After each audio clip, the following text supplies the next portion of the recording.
सर्वेभ्यो नमो नमः। कक्षा में उपस्थित सभी सदस्यों का आदर सहित यथोचित अभिवादन एवं स्वागत भी। सभी सदस्य अपने अपने इष्टदेव का ध्यान करें। माता गायत्री के मंत्रों का एक बार उच्चारण अवश्य कर ले, साथ ही अपने प्रेरणा के स्रोत एवं अपने गुरुजनों को भी अंतर्मन से अभिवादन कर ले।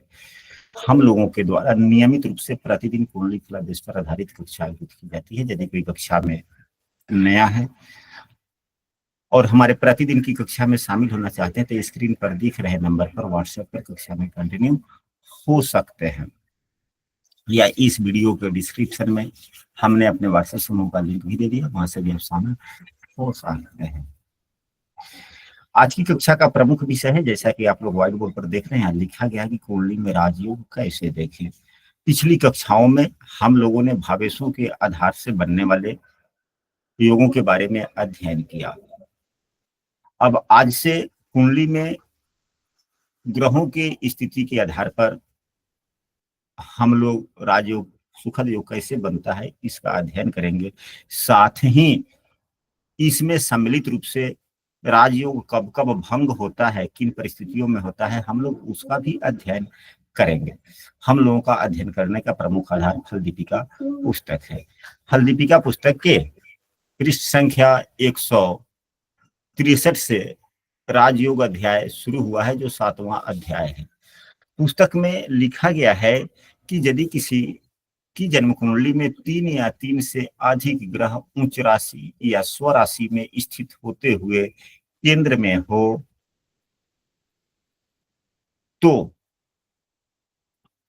वह व्यक्ति प्रसिद्ध राजा होता है। अब राजा शब्द जो यहाँ पर बतलाया गया है, पुस्तक में लिखा गया है, तो राजा कई प्रकार के होते हैं आज के जमाने के लिए। कर्म क्षेत्र का राजा, व्यवहार क्षेत्र का राजा, सामाजिक क्षेत्र का राजा। तो अगर मान लिया जाए यहीं पे अगर 2 ग्रह उच्च के हो जाते हैं, अब मंगल देव लग्न में उच्च के हो जाए और सूर्य देव चौथे भाव में उच्च के हो जाए तो क्या हो सकता है?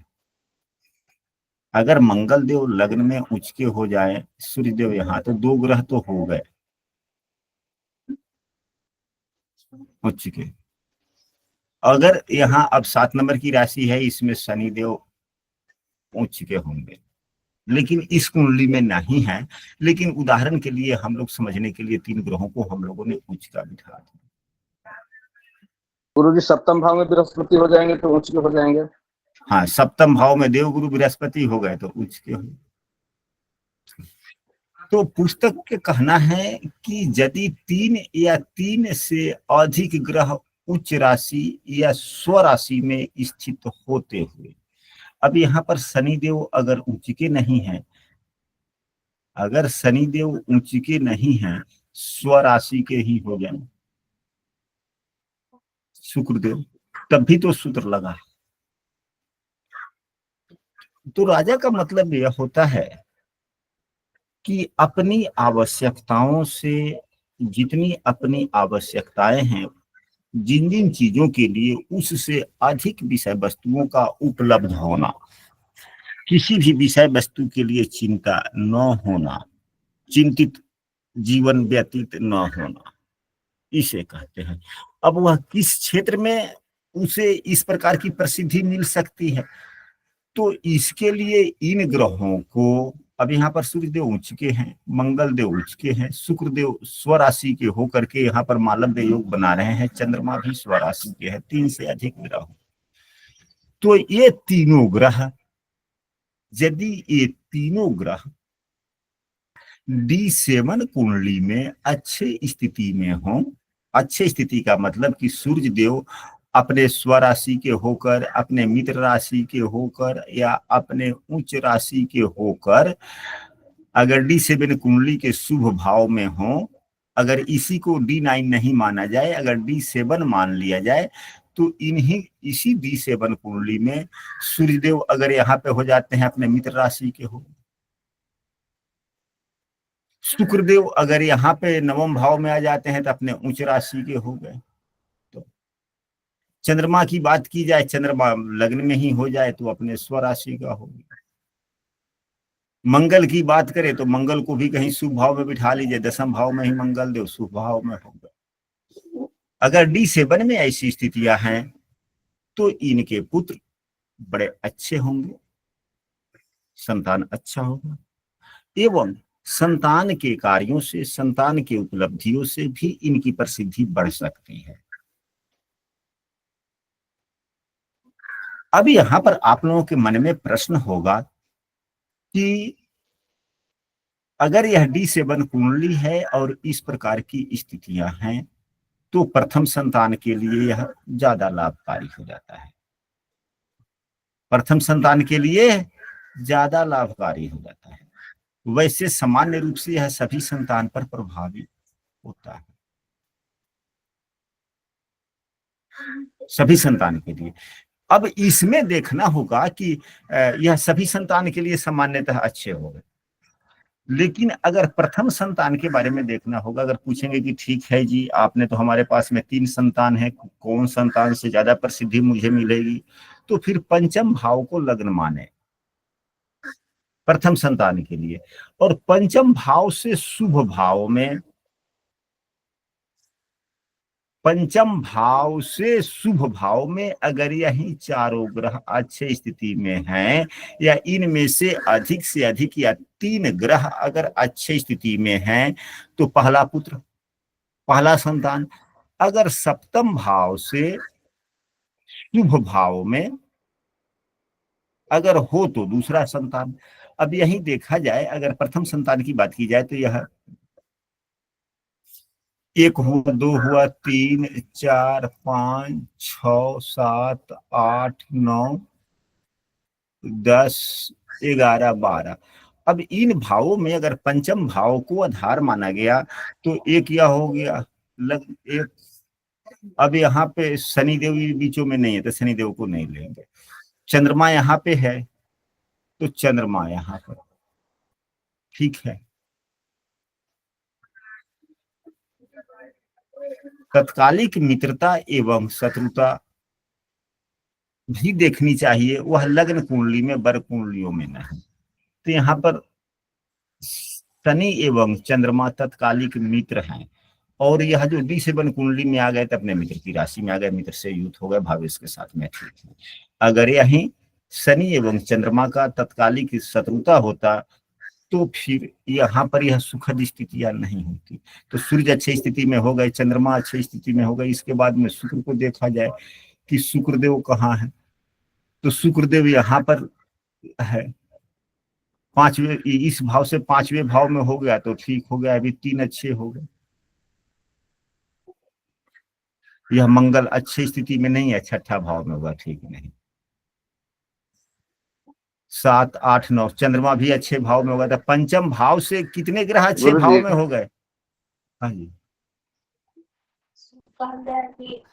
जी, हमारे बेटे की कुंडली में 4 ग्रह उच्च के हो गए हैं, जैसे 3 वो ग्रह केंद्र में है उच्च के, जैसे मकर राशि ठीक में। है जी, हाँ ठीक है जी, तो उसको आप लगा के देखिए ना जी, जो कहा जा रहा है पहले उस सूत्र को पहले खूब बढ़िया से समझिए, फिर उसके बाद में वह जीवन के किस क्षेत्र में प्रभावी होगा। तो उसके लिए मैं कह रहा हूं कि यदि अब संतान के माध्यम से उनकी प्रसिद्धि मिलेगी, क्या होगी। तो यहाँ पे तो चौथे भाव में शनि चंद्रमा ने, चंद्रमा को हम लोगों ने यहाँ पे लिख रखा है कि यदि यहाँ हो तो प्रथम संतान के लिए लग्न भाव में ही सूर्यदेव हैं, यहाँ 5वें भाव में शुक्रदेव हो गए, यानी कि सूर्य शुक्र 2 हुए, इसके बाद में मंगल देव से प्रसिद्धि नहीं मिल नहीं। फिर चंद्रमा 9वें भाव में है। इन 4 ग्रहों में से 3 तो प्रथम, जो पंचम भाव से प्रथम संतान के बारे में देखा जाता है, तो यह प्रथम संतान के लिए 3 ग्रह हुए। अब इसके बाद में यदि दूसरे संतान को आधार माना जाए तो क्या हो, तो दूसरे संतान के लिए, प्रथम संतान के लिए 3 ग्रह बने, दूसरे संतान के लिए, रुकिए जरा सा बोर्ड साफ करते हैं।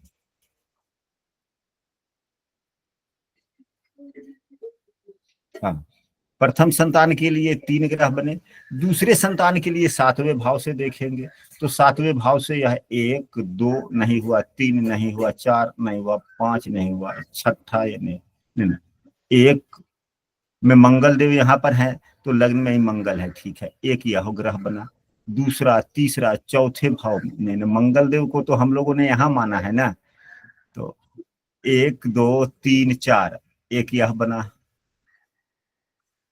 5 6 7 में चंद्रमा 2 बना, 8 9 10 11 12, यहाँ पर दूसरे संतान के लिए 2 ही ग्रह बने। तीसरा संतान नवम भाव से देखा जाता है, तीसरे संतान के लिए दूसरे संतान के लिए 2 बने। अगर तीसरे संतान के लिए देखते हैं तो तीसरे संतान के लिए D7 कुंडली में नवम भाव, तो यहाँ पर देखा जाए एक यह शुक्रदेव है, 1 2 3 4 5, 5 में चंद्रमा हो गए, 2 हुआ, 6 7 8 9, 9 में सूर्यदेव हो गए, यानी कि 3 ग्रह तीसरे संतान के लिए भी बने कि नहीं बने। भाव से शुभ भाव में हमने जो कहा शायद आप लोग नहीं समझ पाए। जी गुरु जी, नहीं समझ पा रहे हैं। पुनः हम इसको दोबारा करते हैं, पुनः मिटाते हैं, जब तक न समझा जाए तब तक आगे बढ़ना बेकार है। करने का मतलब है कि जिसके केंद्र में, जिस व्यक्ति के लग्न कुंडली के केंद्र में 3 या 3 से अधिक ग्रह अपने उच्च राशि या स्वराशि का होकर अवस्थित होता है, उसके जीवन में बड़े ही उन्नति, समृद्धि इत्यादि मिलता है। एक या 3 से अधिक ग्रह हो तो और अच्छी बात है, यानी कम से कम 3 या उससे अधिक ग्रह केंद्र में अपने स्वराशि, अपने उच्च राशि, अपने मूल त्रिकोण राशि में स्थित होकर हो तो वह बहुत ही अच्छा होता है।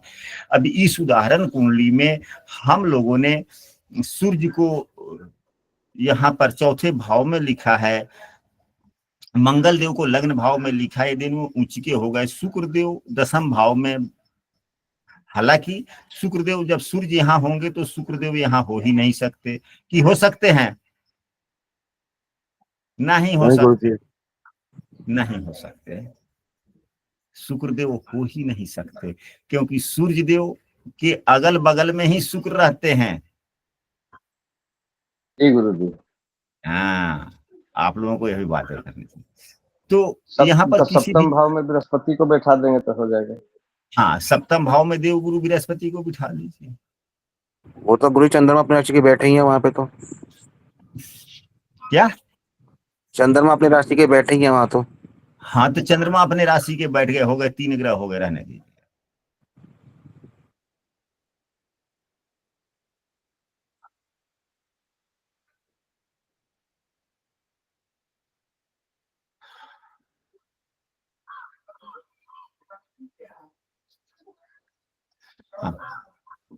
सूर्यदेव को यहाँ हमने समझने के लिए हम लोगों ने यहाँ पर लिखा, मंगल देव को समझने के लिए यहाँ पर लिखा, चंद्रमा यहाँ पर है, 3 ग्रह हो गए।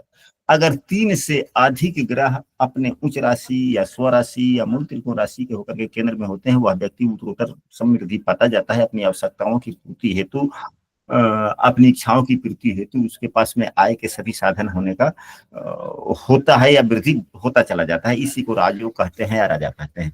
अब वह जीवन के किस क्षेत्र में होगा? अगर नवमांश कुंडली में भी अगर यही तीनों ग्रह, पहले हम D9 से शुरू कर लेते हैं, समझने बड़े ध्यान से सुनिएगा। अगर ये सभी ग्रह D9 कुंडली में शुभ भाव में तो नहीं, D9 कुंडली में शुभ भाव शुभ नहीं देखा जाता, कि हाँ D9 कुंडली में यह देखा जाता है कि वह किस राशि में है, क्या अपने मित्र राशि में है, अपने उच्च राशि में है, अपने मूल त्रिकोण राशि में है कि नहीं है। तो यहाँ पर D9 कुंडली में देखा जाए सूर्य देव बुध की राशि में है,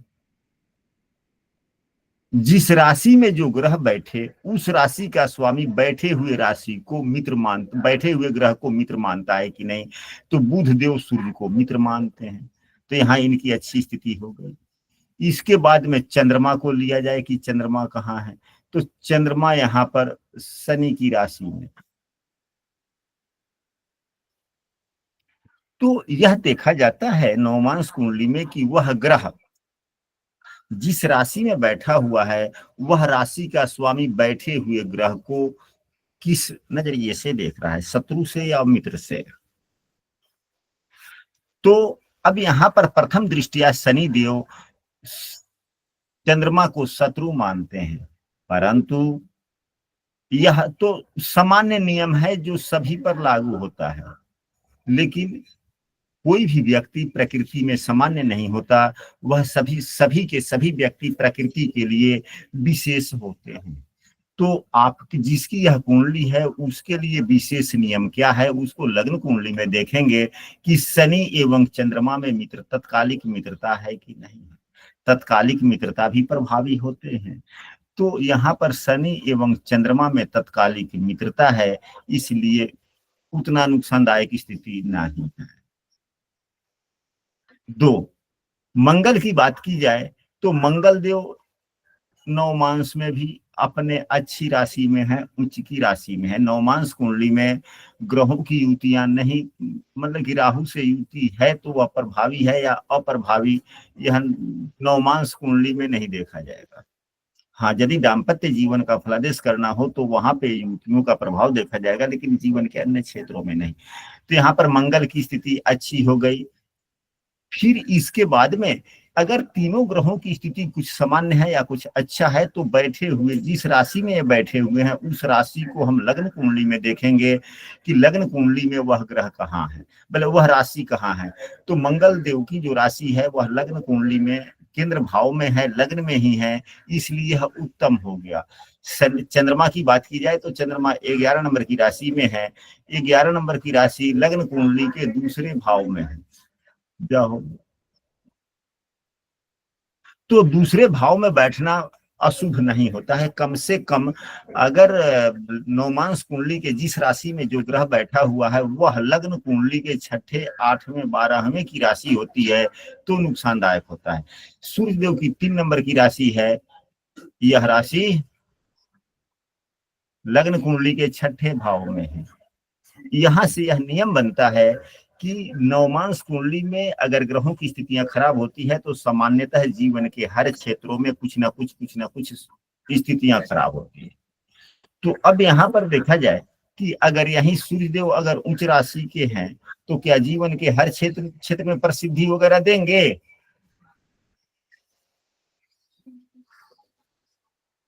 नहीं देंगे गुरुदेव। कारण क्योंकि सूर्य देव अपने मित्र राशि में तो है, लेकिन नवमांश में कुंडली में जिस राशि में चले गए वह राशि लग्न कुंडली के 6ठे भाव में है।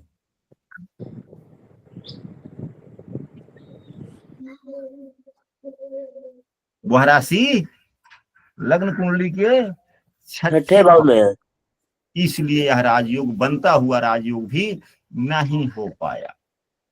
लेकिन अगर राजयोग बना हुआ है तो कहाँ मिलेगा, कुछ ना कुछ तो इसका लाभ मिलेगा ही मिलेगा। यानी कि अगर नवमांश कुंडली में खराब तो जीवन के हर क्षेत्र में कुछ ना कुछ समस्याएं। अब जीवन के हर क्षेत्रों में कुछ ना कुछ समस्याएं होंगी। किसी क्षेत्र में उपलब्धि में कम समस्याएं, किसी क्षेत्र के उपलब्धि में अधिक समस्याएं। ऐसा होगा कि नहीं होगा? होगा गुरुदेव। हो सकता है। तो जीवन के किस क्षेत्र में उतनी समस्याएं नहीं आएंगी। तो जैसा कि हम लोगों ने अभी पूर्व में पढ़ा था कि अगर इसी कुंडली को D7 कुंडली मान लिया जाए, इसी कुंडली को D7 कुंडली मान लिया जाए, D9 नहीं मानकर D7 मान लिया जाए, अच्छे स्थिति में इन्हीं तीनों ग्रहों को रख दिया जाए, तो क्या चंद्रमा को कहाँ रख दिया जाए? चंद्रमा को 10वें भाव में रख दिया, एक हो गया। सूर्य देव को यहाँ पे रख लीजिए, हो गया। तो मंगल देव यहाँ पर है ही है। अब यह अगर D7 कुंडली है और D7 कुंडली की अगर शुभ भावों में अगर यह केंद्र या त्रिकोण में यही तीनों ग्रह हैं तो संतान के माध्यम से प्रसिद्धि मिलने की संभावना दिख गई। किसके माध्यम से? अगर हम अपने संतान के सहयोग से कोई भी काम कर रहे हैं तो उतनी समस्याएं नहीं आएंगी जितना हम लोगों ने नवमांश कुंडली से फलादेश करके देखा। अब स्थितियां समझ में आ रही है कि नहीं आ रही है? ब्रजेश जी कृपया जवाब दें।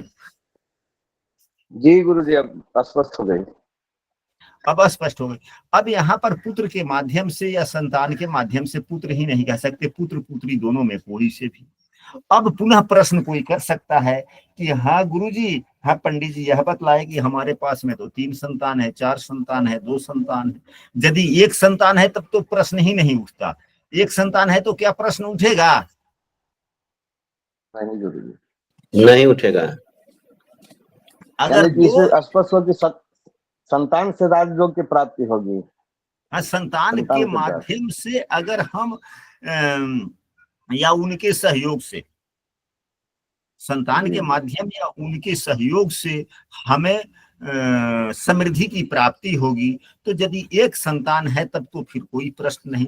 यदि 2 संतान है, 3 संतान है तो हमको किस संतान से? हाँ जी बोला जाए। तो किस संतान से होगी राजयोग की प्राप्ति? हाँ, अब यह अब के मिथिलेश बाबा जी अब के थोड़ा कायदे की बात पूछ रहे हैं। तो कहने का मतलब है कि अगर बात किस संतान की आ जाए तो फिर D7 कुंडली के पंचम भाव को आधार लेंगे सबसे पहले। अगर D7 कुंडली के पंचम भाव से शुभ भाव में कौन से ग्रह अधिक, कितने ग्रह है, तो अब D7 के पंचम भाव से यह दूसरा भाव हुआ, तीसरा चौथा यह 5वां हो गया, छठा 7वां यह क्या हो ना 1 2 3 यह तीसरा भाव हो गया, दूसरा नहीं हुआ तीसरा हुआ, यह तीसरा हो गया जो अच्छा नहीं है। चौथा में कोई ग्रह नहीं, 5वां में कोई ग्रह नहीं, छठा हुआ यह भी ठीक नहीं है, 7वां यह भी ठीक नहीं, इसमें कोई ग्रह ही नहीं है, 8वां 9वां केवल एक ही ग्रह बने ना सूर्यदेव, जो अपने मित्र राशि में है, यानी प्रथम भाव पंचम को आधार माने तो केवल एक ही ग्रह सूर्य देव बने जो भाव से शुभ भाव में है। अन्य को इन तीनों में से कोई ग्रह शुभ भाव में है नहीं गुरुजी। तो एक ग्रह बने। अब इसके बाद में हम लोग फिर सप्तम भाव को आधार लेकर शुभ भाव में देखेंगे।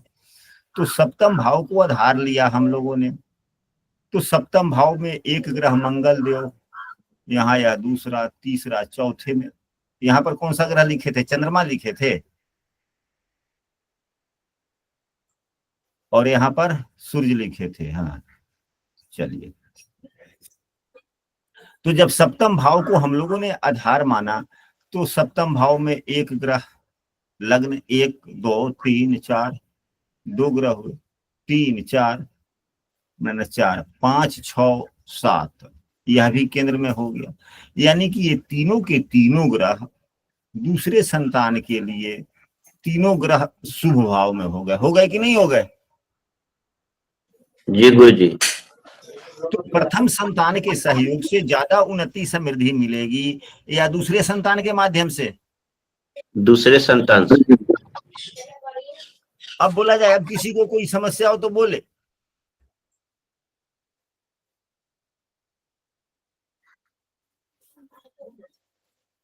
अब यहाँ पे तो पुस्तक में 2 या 3 ग्रह बतलाए गए, फिर वही पुस्तक में लिखा गया है कि यदि 5 या 5 से अधिक ग्रह स्वराशि उच्च राशि में स्थित होकर केंद्र में हो तो केंद्र में है, ठीक है। अगर 5 ग्रह अच्छी स्थिति में है तो अच्छी बात है, लेकिन उन ग्रहों की स्थिति नवमांश में जरूर देख लें कि नवमांश में कहीं वो नीच के तो नहीं हो गए, या नवमांश में ऐसे राशि में तो नहीं है, नवमांश में ऐसे राशि में जो तो नहीं है जो लग्न कुंडली के 6ठे 8वें 12वें में। यदि नवमांश कुंडली के जिस राशि में है वह राशि लग्न कुंडली में रखकर देखेंगे, यदि वह 6ठे 8वें 12वें में है तो वह राजयोग प्रभावी नहीं होगा। नहीं होगा। होगा। नहीं होगा या गुरु प्रमुख। गुरु हाँ बोला। गुरु जी D7 में स्थिति नहीं बन रही हो तो फिर यदि D7 में स्थिति नहीं बन रही हो तो संतान के माध्यम से उत्पत्ति नहीं, समृद्धि नहीं मिलेगी। तो अब वह किस क्षेत्र में, तो सभी वर्ग कुंडलियां तो है। तो फिर क्या पूछे कि प्रसिद्धि हमारा ये क्या हमारे अपने नौकरी व्यवसाय से मिलेगा कि नहीं मिलेगा। तो D10 कुंडली में देखिए, तो D10 कुंडली के शुभ भावों में, यानी कि लग्न माने केंद्र या त्रिकोण भावों में लग्न कुंडली के जो ग्रह हैं, जो अच्छी स्थिति में, जैसे मंगल सूर्य चंद्रमा हो गए, तो D10 कुंडली में भी अगर अच्छे स्थिति में हो, उच्च राशि के हो, स्वराशि के होकर के शुभ भावों में हो, तो कर्म, व्यवसाय, नौकरी इत्यादि के माध्यम से उन्नति समृद्धि मिलेगी। अब वह किस कायदे से उन्नति समृद्धि मिलेगा, इसके लिए सभी वर्ग कुंडलियों को हम सबको देखना चाहिए।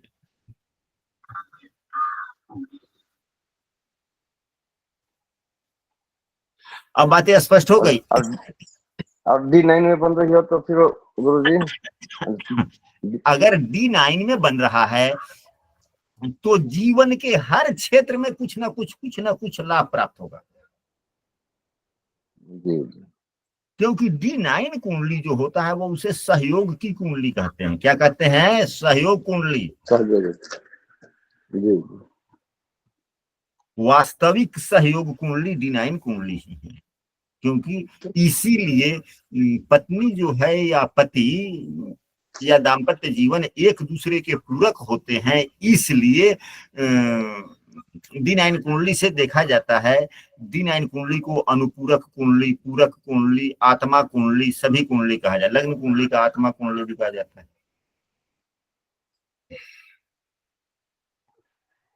बातें स्पष्ट हो गई? जी गुरु जी।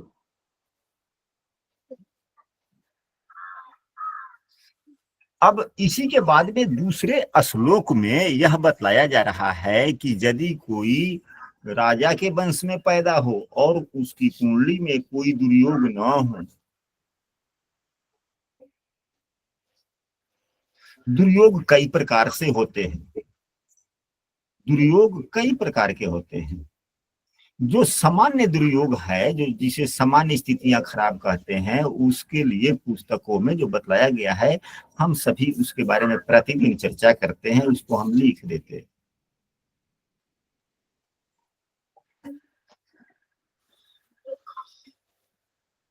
वह क्या है कि सबसे पहला तो अस्त दोष न हो,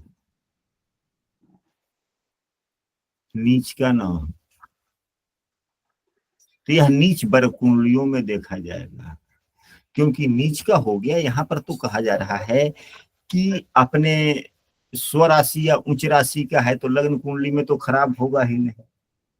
लेकिन कम से कम नवमांश में D9 कुंडली में नीच का न हो एवं अंश दोष न हो, अंश दोष न हो, संधि दोष न हो।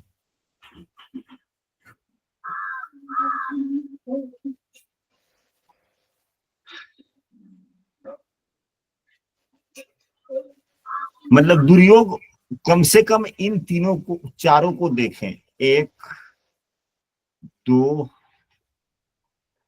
3 4।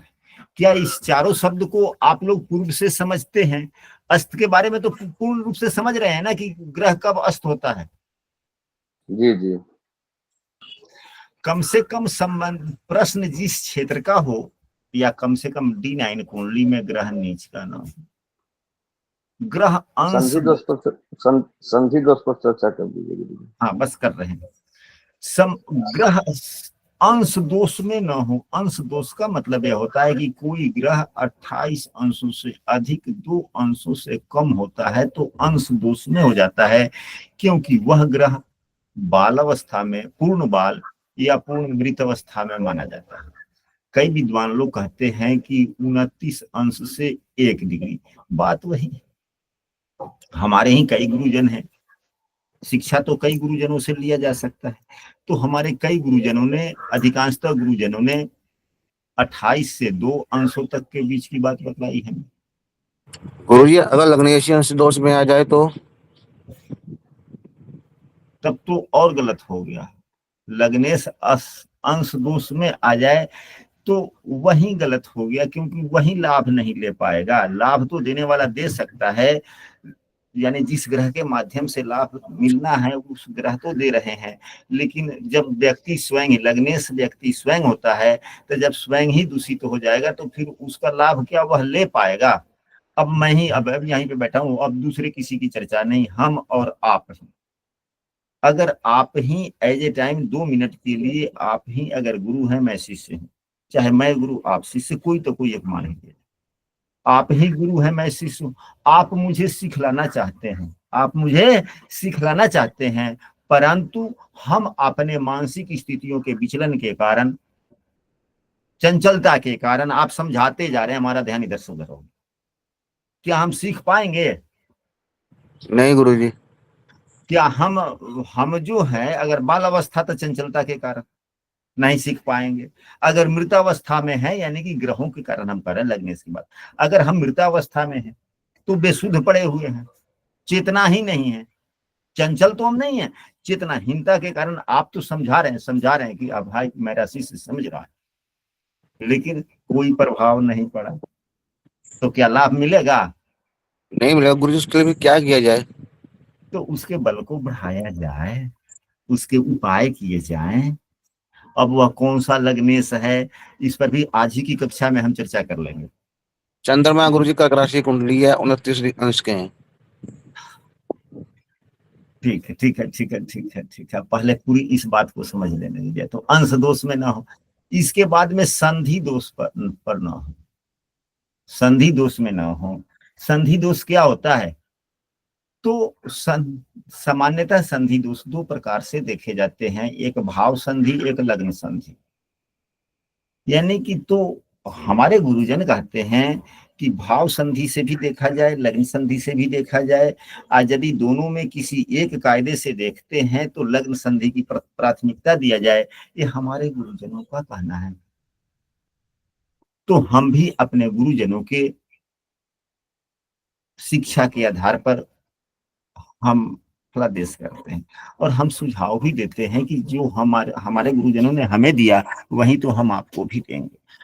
तो क्योंकि लाभ लेना होता है लग्न को, तो लग्न संधि क्या है? लग्न के अंश में, लग्न के अंश में, जैसे कि यहाँ पर 20-21 है, राउंड फिगर में 20 अंश ही मान लीजिए, तो 20 में 15 जोड़ देंगे तो कितना हो गया? 5 अंश हुआ, क्योंकि 20-15 35 होता है, तो 30 अंश का तो एक राशि ही हो गया। तो एक यदि 30 राशि अंश से अगर अधिक होता है तो एक राशि 30 घटा देते हैं, तो यहाँ पर 5 हुआ। या दूसरे कायदे में हम यह कहेंगे कि 15 से अगर अधिक है तो 15 घटाएंगे, और 15 से अगर अधिक लग्न का मान है, इसको दूसरे कायदे से भी समझ सकते हैं। किस कायदे से? सो मैं बता रहा, अंश दोष को, भले संधि दोष को, कि यदि लग्न का मान 15 अंश से अधिक हो, 15 से अधिक हो तो 15 घटा देंगे। अब यहां पर 20 है तो 15 घटा देंगे तो 5 हो गया। यदि 15 से कम है तो 15 जोड़ देंगे तो संधि हो गया, लग्न संधि आ गया। लग्न संधि कितना है किस व्यक्ति का? हर व्यक्ति का अपना अपना लग्न के अंशात्मक मान के आधार पर लग्न संधि अलग अलग हो सकते हैं। तो अब तो लग्न संधि कैसे निकलेगा पता चल गया। गुरुजी 15 से कम हो तो 15 जोड़ देना है, 15 से कम हो तो 15 जोड़ना है, यदि 15 से अधिक है तो 15 हटाना है। यदि लग्न का मान 18 अंश है तो लग्न संधि कितना होगा? तीन तीन गुरु होगा गुरुजी। 3 होगा। यदि लग्न का मान, अगर लग्न का अंशात्मक मान 9 अंश है तो लग्न संधि कितना होगा? 24। 24 गुरु जी। 24 हो गया। तो लग्न संधि को देखें कि लग्न संधि कितना है, तो यहाँ पर 20 अंश है, तो लग्न संधि कितना हो गया? 5 हुआ ना। गुरुजी एक प्रश्न है के लिए, अभी अगर लगन का अंश 29 डिग्री है तो उसमें से 15 घटाएंगे। हाँ हाँ, 15 घटाएंगे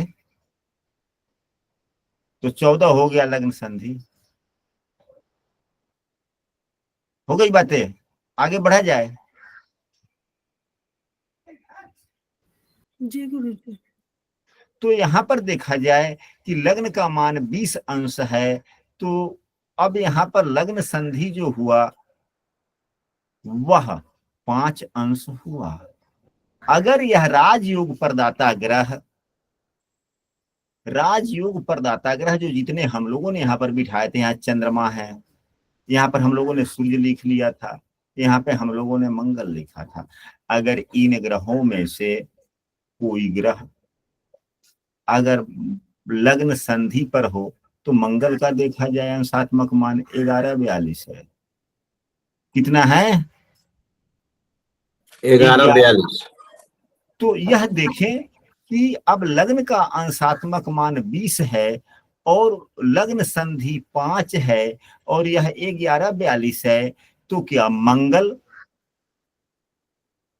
मंगल यह 20 अंश के करीब ज्यादा है या 5 के करीब ज्यादा है? यहाँ पर 1142 है तो 12 मानिए ना, किसके 20 नजदीक के ज्यादा है? करीब, 20 के करीब। 12 8 20, 7 5 12, यहाँ पर 8 अंश की दूरी है, यहाँ पर 7 अंश की दूरी है।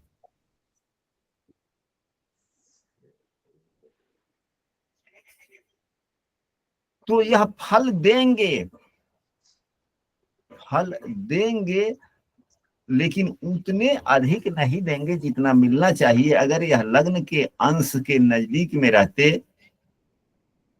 तो उतना ही अधिक, मतलब कि इसकी फल कितना दे सकते हैं, तो लग्न के अंश में जो नजदीक में जो ग्रह जितना अधिक नजदीक में है उतना ज्यादा फल, और लग्न संधि के नजदीक में जिस ग्रह का अंशात्मक मान है उतना ही न के बराबर। अब स्पष्ट हो गया कि कौन से ग्रह से अगर राजयोग परिस्थिति मिलनी है तो कितना मिल सकता है, या भी नहीं है? नजदीक स्पष्ट हो गया गुरुजी। वो 7 अंश और 8 अंश की डिस्टेंस आ रही है, तो मंगल तो कितना भाव संधि में कितना मांगे? 7 डिग्री मांगे। 7 डिग्री दूर है ना, तो यह तो फल देंगे ही, लेकिन उतना फल नहीं देंगे। अगर यही 20 अंश के करीब रहते, मंगल देव लग्न के अंश से, अगर लग्न का अंश 20 है, अगर यहाँ पर 18 अंश के रहते, 19 अंश के रहते तो ज्यादा फल देते। लग्न के अंश के बराबर ही होते तो और ज्यादा फल देते, पूरा फल देते। तो लग्न के अंश का जितना नजदीक होगा उतना ज्यादा फल, और जो भाव लग्न संधि के नजदीक में जितना आता चला जाएगा उतना ही कम फल। और लग्न संधि पर है तो बिल्कुल शून्य फल। अब यहाँ शून्य हो गया, शून्य से लेकर यहाँ 20 के बीच में 100 है। अब समझ गए? गुरुजी एकाध अंश की दूरी हो तो कोई दिक्कत नहीं, तब समझे पूरा फल ही है। 3 20 1 9 यानी कि 3 अंशों तक है तो पूरा फल देगा।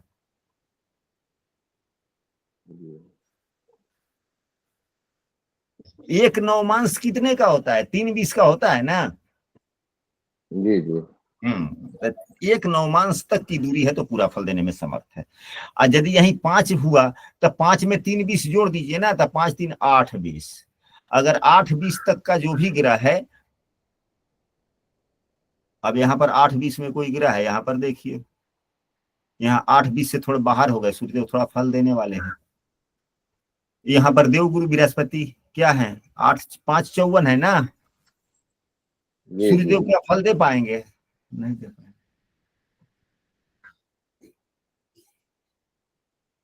तो क्या नौकरी मिलना जल्दी ठीक होगा? नौकरी जल्दी नहीं मिलेगी।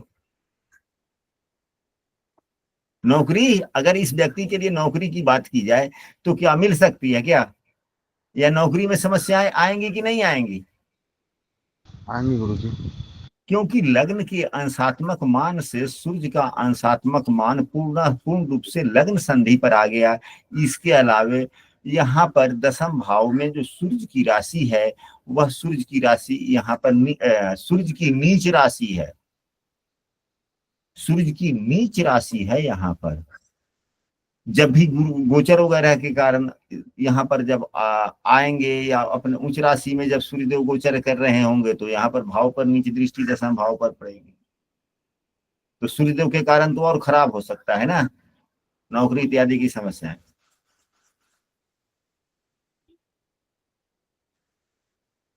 ऐसी बात नहीं है कि मकर राशि वाले को नौकरी नहीं लगती, लगती है, थोड़ी सी समस्याएं आएंगी। गोचर का प्रभाव क्या इस व्यक्ति के लग्न कुंडली पर नौकरी में लाभ दे पाएगा? दशमेश का गोचर दसम भाव में, दशमेश क्या करते हैं, सूर्य देव का गोचर दसम भाव में अगर हो रहा है तो क्या लाभ देगा? नहीं देगा। तो यहाँ पर यह भी हो गया, यदि सूर्यदेव अपने उच्च राशि के भी होंगे तो क्या दसम भाव को लाभ देंगे? नहीं देंगे। नीच के हो रहा है वही वहां पे। तो मतलब नीच की दृष्टि यहाँ हुई। और दूसरा सूर्यदेव लग्न संधि पर भी है, लग्न संधि के नजदीक में है, ये होगा। देवगुरु बृहस्पति जो कुंडली के अच्छे ग्रह हैं उनकी स्थिति देखिए अभी लग्न संधि पर ही है और 8वें भाव में ही है। अब यहाँ 12वें एवं तीसरे भाव के स्वामी बने हुए हैं, तो तीसरे एक तो देवगुरु बृहस्पति 12वें एवं तीसरे भाव के स्वामी होकर अकारक हो गए, एक कायदे से बुरे फल देने वाले। दूसरा अष्टम भाव में बैठे हुए ग्रह बुरे फल देते हैं, दूसरे कायदे से बुरे फल। तीसरा लग्न संधि पर के ग्रह अच्छे फल नहीं देते। चौथे 4 कारणों से देवगुरु बृहस्पति बुरे फलदाता हो गए। अब आप लोग कहेंगे कि हाँ भाई गुरुजी ये तो विपरीत राजयोग बना, विपरीत राजयोग बना कि नहीं बना? 12वें भाव के स्वामी 12वें भाव के स्वामी 8वें भाव में बैठा हुआ है, तो हम लोगों ने पूर्व की कक्षाओं में पढ़ा है कि विपरीत राजयोग हुआ, ठीक है, मान लिए। तो 3 प्रकार के बुरे योग हुए और 3 प्रकार से बुरे फलदाता हो गए, 4 प्रकार से, और 1 प्रकार से अच्छे फल प्रदाता बन रहे हैं। तो क्या 1 प्रकार से जो अच्छे फलदाता बन रहे हैं तो क्या वह भंग हो रहा है कि नहीं हो रहा? तो यह भी सूत्र है। शुक्रदेव साथ में है तो शुभ ग्रह शुक्रदेव इसमें तो भंग ही हो रहा है वो। हाँ, तो यदि शुभ भाव के स्वामी से युत या दृष्ट हो जाए तो विपरीत राजयोग भंग हो जाता है। तो यहाँ पर शुक्रदेव जो दसम भाव के स्वामी दशमेश है, और यहाँ पर देखा जाए शुक्रदेव 11-5 अंशों पर है, कम से कम गुरुदेव से तो ज्यादा हैं, और लग्न के ज्यादा करीब में शुक्रदेव हैं, तो यह ज्यादा फल देने वाले हो गए। तो पंचम भाव के स्वामी भी साथ में गुरुजी, केंद्र और त्रिकोण के स्वामी हो गए, ये हो गए। और उसके बाद में लग्नेश को भी शुभग्रह कहा जाता है, त्रिकोण भाव के स्वामी के द्वारा देवगुरु बृहस्पति दृष्ट है। तो क्या यह विपरीत राजयोग यहाँ पर लागू हुआ? नहीं गुरुजी, भंग हो गया, भंग हो गया। तो कहने का मतलब यह है कि यदि कोई अच्छा स्थिति बन रहा है, कि केंद्र में अगर कोई ग्रह उच्च का हो या अपने स्वराशि का हो, मूल त्रिकोण राशि का हो, और कम से कम 3 से अधिक ग्रह हो, और वर्ग कुंडलियों में भी उनकी स्थिति सही हो, और ये ग्रह कम से कम जो 3-4 प्रकार के ग्रह दोष में हम लोगों ने चर्चा किया कि लग्न कुंडली में अस्त न हो, ग्रहण दोष में न हो। ग्रहण दोष भी कभी कभी प्रभावी होते हैं, राहु से जब भी ग्रहण दोष लगता है तो वह कभी कभी प्रभावी हो जाता है, अच्छा फल देता है युतियों के आधार पर।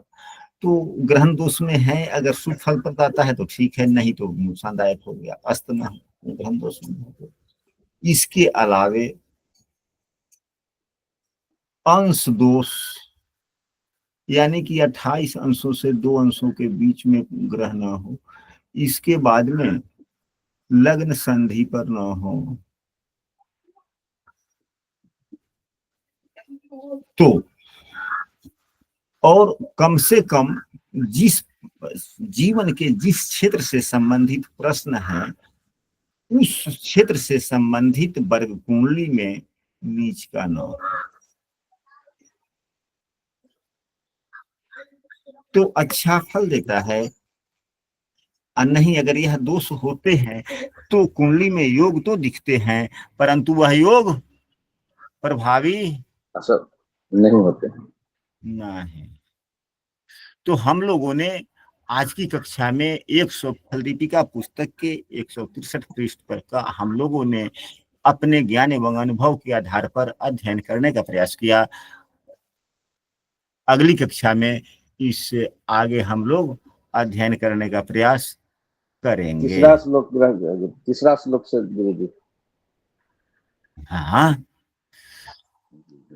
और जब भी हम लोग अध्ययन करें तो जब लिख दिया जाए निजी व्हाट्सएप पर कि आज फल दीपिका पुस्तक की पृष्ठ संख्या इतना की पढ़ाई होगी, तो अध्ययन करते हुए जब क्लास में शामिल भी हो, अगर यदि हो सके तो पुस्तक खोलकर सामने रखें, क्योंकि हम भी जब क्लास में बैठते हैं तो हम भी पुस्तक लेकर बैठते हैं, पुस्तक का पन्ना सामने होता है, हम पुस्तक देखकर भी बोलते हैं और उसको समझने का प्रयास बोर्ड पर करते हैं। गुरुजी